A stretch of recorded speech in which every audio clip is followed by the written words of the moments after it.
We were 5 hours into the hike when we found a thing. It was buried halfway into the forest floor, metal casing streaked with rust and moss, sitting like a forgotten relic in the middle of nowhere. Looked military, maybe Cold War era, boxy, dark green, with dials and switches and a broken handle on top. No labels. No markings. It was Greg who spotted it first. He almost tripped over it. "What the hell is this?" he asked, brushing dirt off the surface. "No clue," Sam muttered, crouching down beside him. "Looks like a radio or something." Ty tapped the side with his boot. "Maybe a generator?" We'd been hiking the backwoods of Vermont, off-trail, deep into a stretch of state forest that hadn't seen tourists in years. No signal, no roads, just trees and silence. We had planned to camp for 2 nights, maybe 3. Greg turned one of the knobs. A weak hiss of static came from inside the box, barely audible. Then nothing. "Try the main switch," Sam said. Greg flipped a rusted lever. And for a second, the hum stopped, like someone had hit a mute button on the forest. No birds. No wind. No sound. Then we heard it. A voice. Faint. Distant. As if coming from far off between the trees. "Greg." We all froze. "What the fuck was that?" Ty whispered. Greg stood up slowly. "Someone just said my name." We listened. Silence. Then again. Closer. "Greg." The voice was low and dragging, but unmistakable. Almost like someone testing out the syllables for the first time. "Is this a prank?" Sam asked, glancing at us. "You guys messing around?" No one answered. The forest felt heavier somehow. Like the air had thickened around us. Greg reached down and flipped the switch again. The hum returned. And the voice stopped. We waited. 5 minutes. 10. Nothing. No voice. Birds slowly returned. Wind stirred the branches above us. "Dude," Tom muttered. "That was not okay." Greg laughed nervously.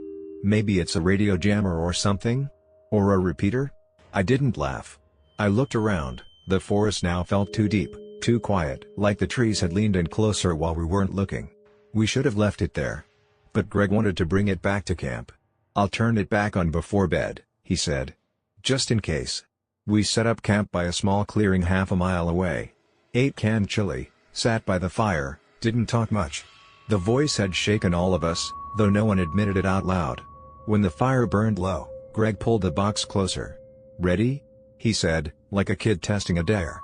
He turned off the switch. Nothing happened. Then, from the woods, "Greg." This time, louder. Closer. Sam stood up. "Okay. No. Turn that shit back on." Greg hesitated, then flipped the switch. The humming resumed. And the voice stopped. That night, we took turns watching the fire. None of us wanted to sleep first. I was last. Around 3 a.m., the fire was almost out, and I was dozing when I heard it again. But this time, it said my name. M5 Ike. I shot upright. Looked around. The others were asleep. I didn't turn the jammer off. It was still on. Still humming. M5. I grabbed a flashlight and swept the trees. Something moved. Fast. Between the trunks. Too fast to be human. I turned the jammer off completely, hoping it would somehow make it stop. Bad idea. The voice exploded from all directions now, whispering, moaning, overlapping syllables like a broken record. "Mike. Greg. Ty. Sam. Mike. Mike." I ran to Greg's tent. Shook him awake. He groaned, sat up. "What?" "The voices, they're saying all our names now." And then something pressed against the side of the tent. A hand. Pale. Long fingers. No fingernails. Dragging slowly across the nylon wall. We screamed. Everyone scrambled out of their tents. Ty had a hatchet, Sam grabbed his flashlight. Something moved just outside the fire's light, circling. Fast. Low to the ground. Greg lunged for the box and flipped it back on. The voices stopped.